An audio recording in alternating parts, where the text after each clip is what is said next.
All right, so I wanted to go over about 50 names that Patriots fans should be keeping an eye on as we get closer to this roster cut down deadline, which I believe is tomorrow. I have about 280 on the master that I've been looking at, and these are guys that, I like. Team has met with multiple times over their pre-draft process. And it's also guys that have been on the team. But I've narrowed it down to top 50, and I put them in order by position. And it's not a priority list, but it's a combination of guys that the Patriots have had interest in before and or been on the team, or guys I just really liked that I think can add a different, prototype of player or playing style to the roster. So going over a few of the what I think are positions that need to be bolstered at least a little bit. One would be center, just because, hey, right now David Andrews is the only center we have besides Charles Turner, who's, I guess, just still getting acclimated. I know we have Leverett, who's done an okay job. Fournette's been in there as well. But maybe the Patriots are looking at the roster and say, let's just go get a guy that we know plays center and we can develop them. D-tackle being another one. That's one that obviously with Barmore out, that leaves very little pass rushing on that. I mean, yes, there's several guys like Farms, and then there's Tristan Hill, who's done all right, but Sam Roberts can also do as well. But maybe they're looking out there and they just look at this last draft class. Maybe there's a few guys that can help there, or just be another backup to Barmore with helping with the run stuff.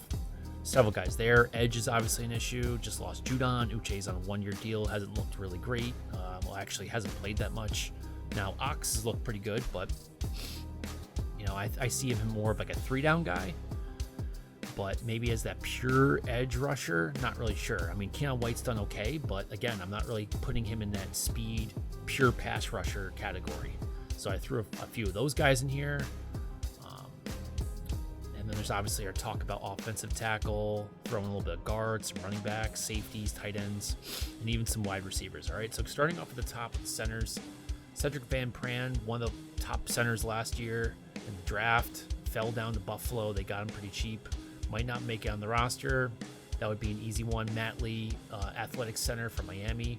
We got Highsmith connection. Kingsley, they met with the Senior Bowl.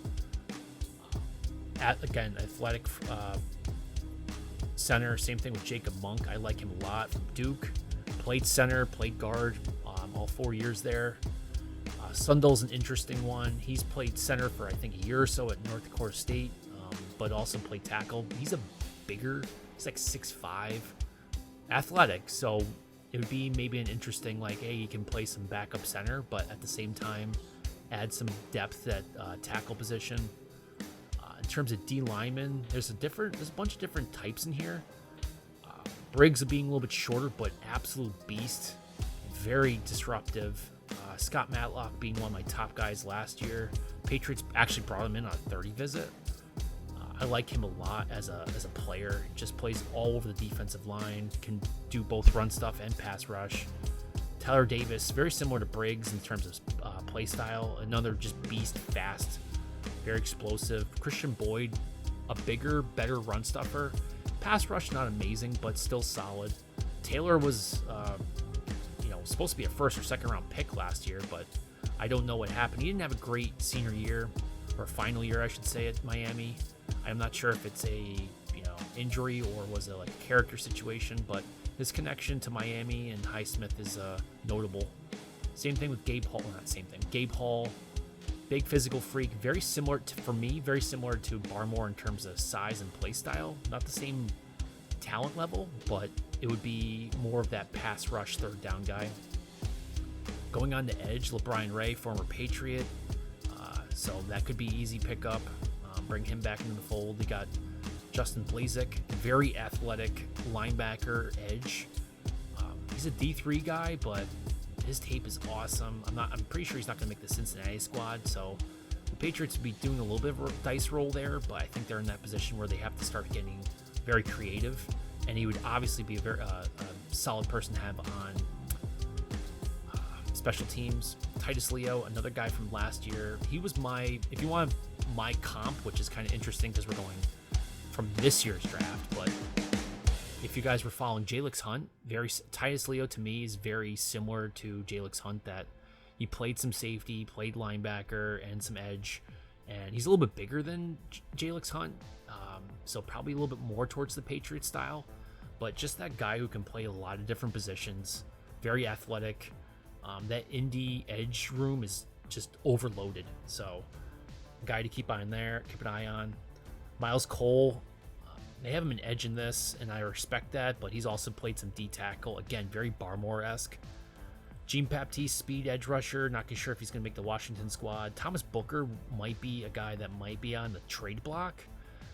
That Philly room is so overloaded. Now, maybe he's a cut, but the Patriots might see him, and yeah, that might be a good idea to bring him in. 7th conditional. Sefik, they talked to him at maybe if they're thinking of bringing a fullback. Riggerman from Baltimore is also an option there.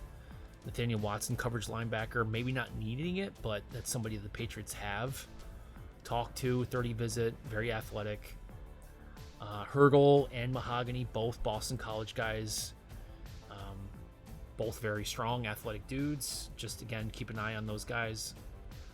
Michael Jarrell, offensive tackle guard from Findlay University. Not sure if he's going to make the Seattle. I heard that he played very well, so maybe he is going to make it on the initial 53.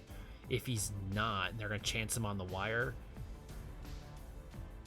I think he's long, very athletic, can play both guard and tackle. It just seems like it would be a smart move. He's still pretty young.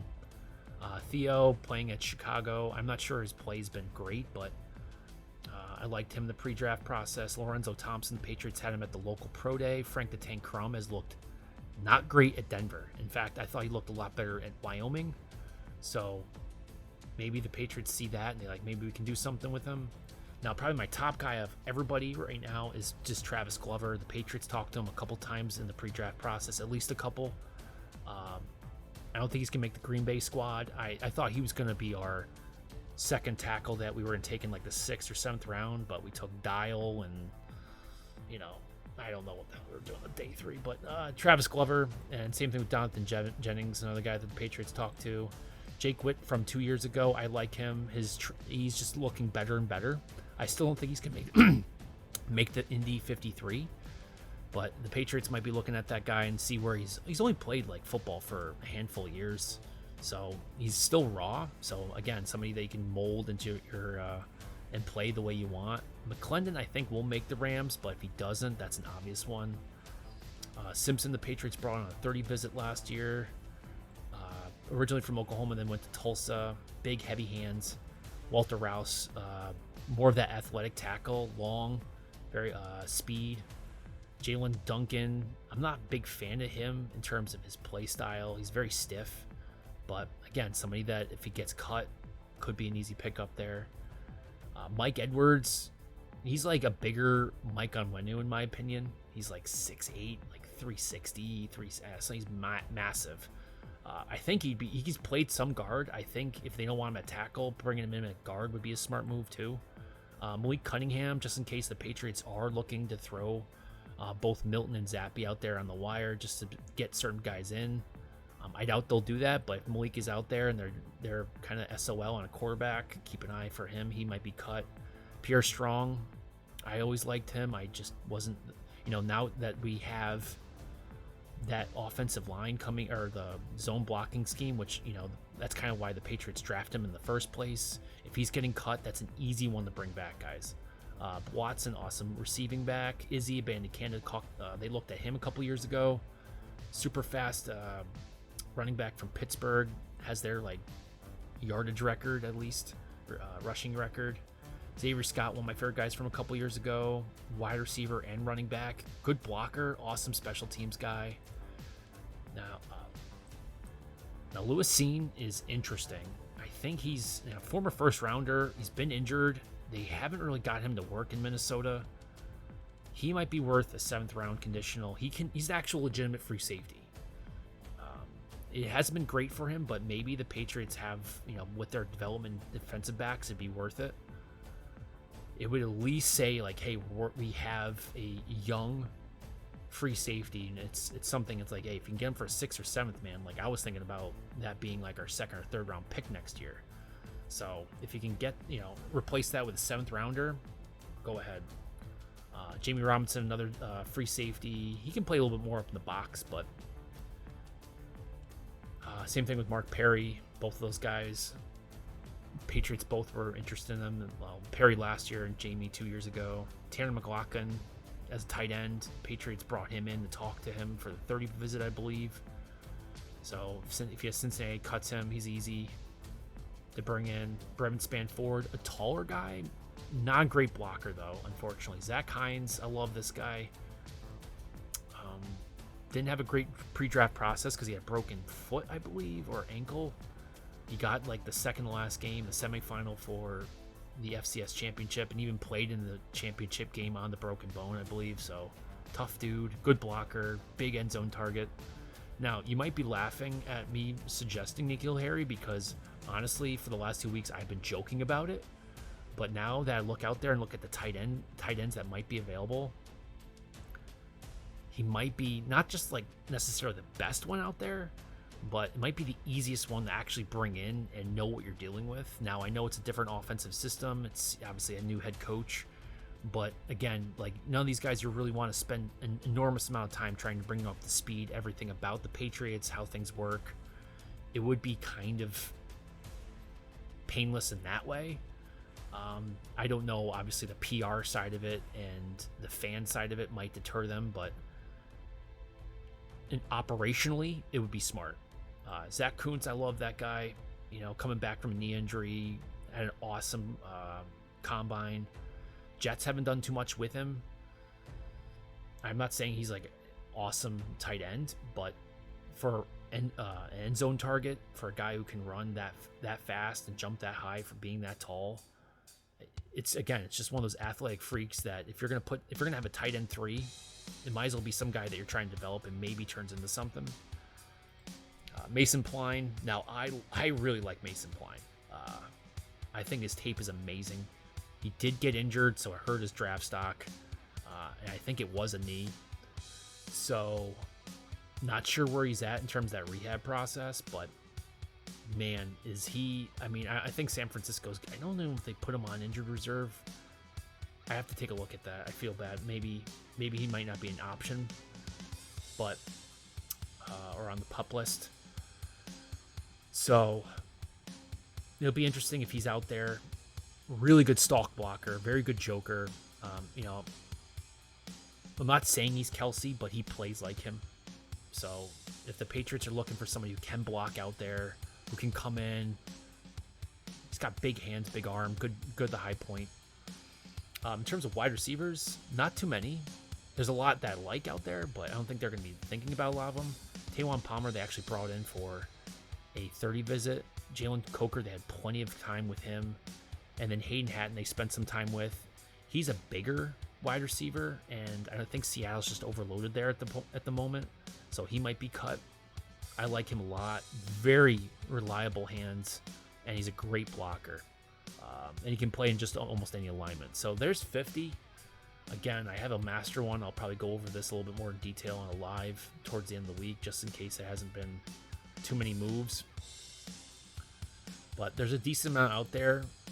I'm fully on board for really hitting the reset button from anybody, just a lot of positions. It's obvious they're still having some pains just trying to figure out getting anything going. So, if you're basically at square one for a lot of these positions, you might as well give it a shot. And at least, what's interesting, if you do pick up a bunch of guys on the waiver wire, or you do some trades and you reset the roster really hard right now, you're at least giving, from a PR perspective, an excuse to not be good for the first month of the year. Because you can just say, hey, we're just trying to get new guys in here. We're trying to give them a chance. It's a new time, and everything. We got a new offense, new head coach. We're trying to get rid of the old, and then this would be an excuse in that way. So it might not be truthful, but at least it's sellable to the fan base that, hey, we're bringing in like 8, 9, 10. I'm joking about how many, but We're bringing in a good chunk of guys. We're really trying to get our own, we're trying to get our guys in here type of thing. So guys to keep an eye on. If I missed one, let me know. If there's an obvious one, which one would you guys pick? Again, you can probably pick at least one from each one of these positions. I think it'd be fair. Anyway, what do you guys think? Do you think they should pick up anybody? Who should they pick? Let me know in the comment section below. If you guys like this content, please like and subscribe. And as always, thanks for watching.